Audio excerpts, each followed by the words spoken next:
Today's reading is from Matthew 28, verses 16 to 20, the Great Commission. Then the 11 disciples went to Galilee, to the mountain where Jesus had told them to go. When they saw him, they worshipped him, but some doubted. Then Jesus came to them and said, "All authority in heaven and on earth has been given to me. Therefore, go and make disciples of all nations, baptizing them in the name of the Father, and of the Son, and of the Holy Spirit, and teaching them to obey everything I have commanded you. And surely I am with you always, to the very end of the age."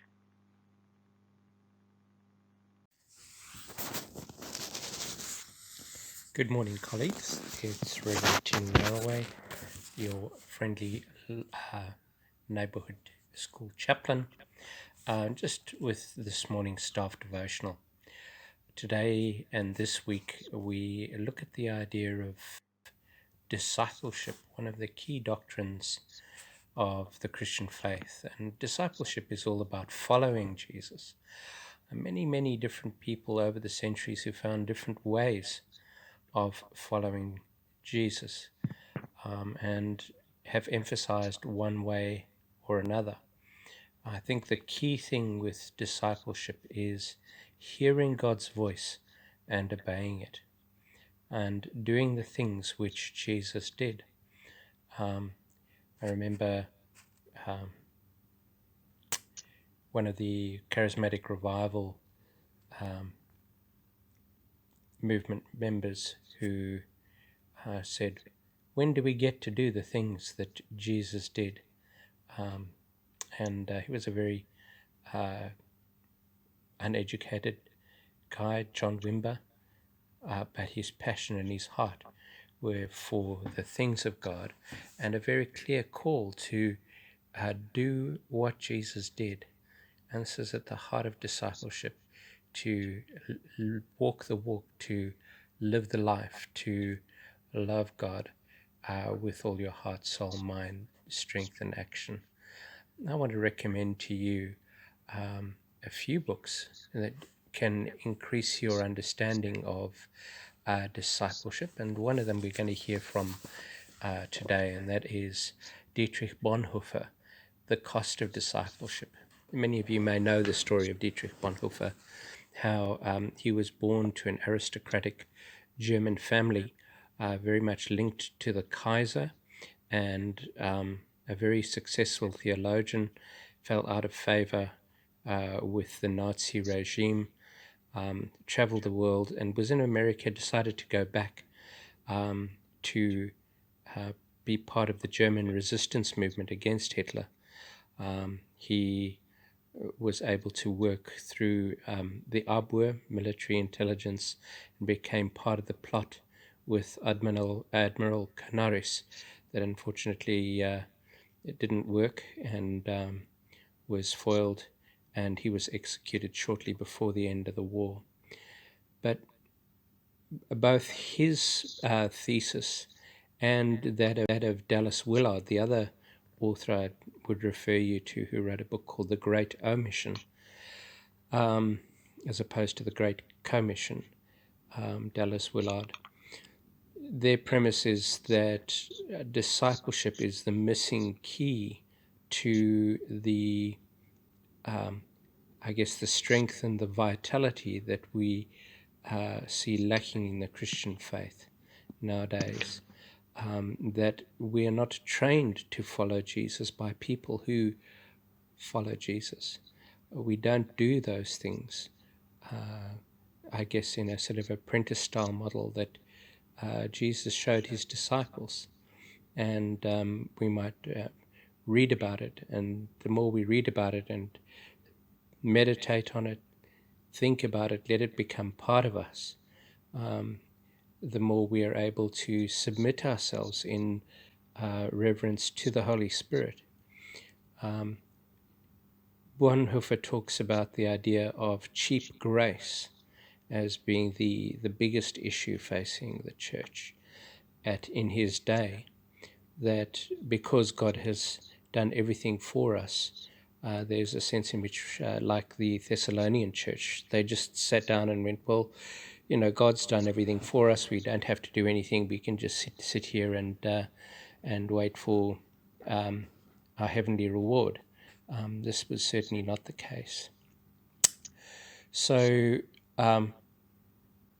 let's hear a little bit from Bonhoeffer himself. You will hear him referring to the Jewish people. Of course, one of his key concerns was the maltreatment of the Jews, which led him in part to his opposition against Hitler and the Nazi forces. He talks here about the Beatitudes. Beatitudes were really Jesus' manifesto for his disciples. We can read about them in Matthew chapter 5 and the first 12 verses. But let's picture the scene. Jesus on the mountain, the multitudes and the disciples. The people see Jesus with his disciples who've gathered around him. Until quite recently, these men have been completely identified with the multitude. They were just like the rest. Then came the call of Jesus, and at once they left all and followed him. Since then, they have belonged to him body and soul, and now they go with him, live with him, and follow him wherever he leads them. Something unique has occurred to them. That disconcerting and offensive fact stares the people in the face. The disciples see the people from whose midst they themselves have come. These people are the lost sheep of the house of Israel, the elect people of God, the national church. When the call of Jesus had selected them from among the people, the disciples had done what for the lost sheep of the house of Israel was the only natural and necessary thing to do. They had followed the voice of the Good Shepherd, because they knew his voice. Thus their very action in enlisting as disciples proved that they are members of this people. They will live among them, going into their midst and preaching the call of Jesus and the glory of discipleship. But what will the end be? Jesus sees his disciples. They've publicly left the crowd to join him. He has called them, every one, and they have renounced everything at his call. Now they're living in want, in privation, the poorest of the poor, the sorest afflicted, and the hungriest of the hungry. They have only him, and with him they have nothing, literally nothing in the world, but everything with and through God. It is but a little flock he has found, and it is a great flock he is seeking as he looks at the people. Disciples and people, they belong together. The disciples will be his messengers, and here and there they will find men to hear and believe their message. Yet there will be enmity between them right to the bitter end. All the wrath of God's people against him and his word will fall on his disciples. His rejection will be theirs. The cross casts its shadow before. Christ, the disciples, and the people. The stage is already set for the passion of Jesus and his church. Therefore, Jesus calls his disciples blessed. Some very powerful writing there. Let me encourage you today as you meet with our students and other staff that you continue in the way of Jesus. Put your roots deeply into him. Let him be your strength and your song and your encouragement as you work for his kingdom and for the good of the school. And be assured of my prayers for you today. God bless you.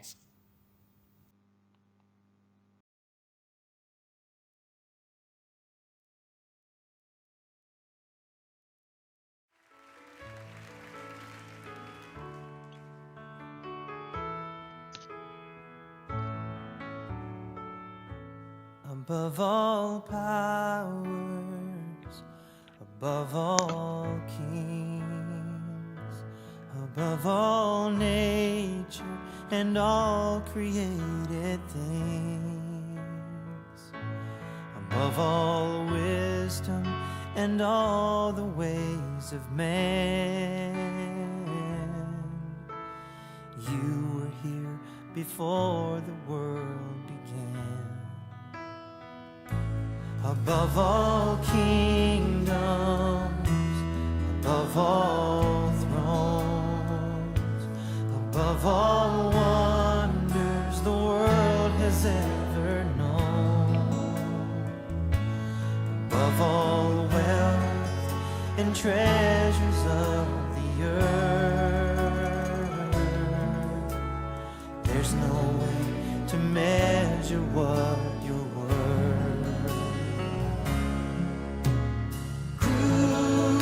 Crucified and laid behind a stone, you lived to die, rejected and alone, like a rose trampled on the ground. You took the fall and thought of me above all.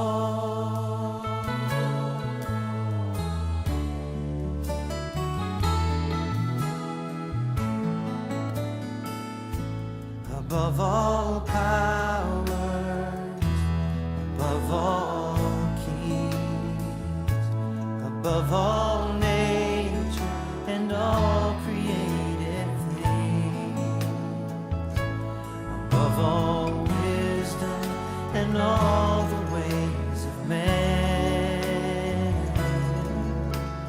You were here before the world began.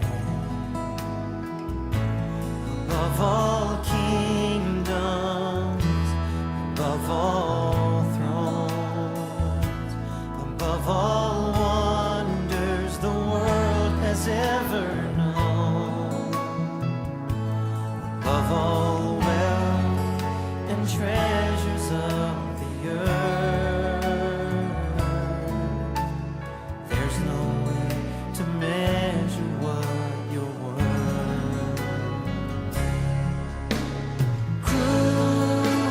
Crucified, laid behind a stone, you lived to die, rejected and alone, like a rose trampled on the ground. You took the fall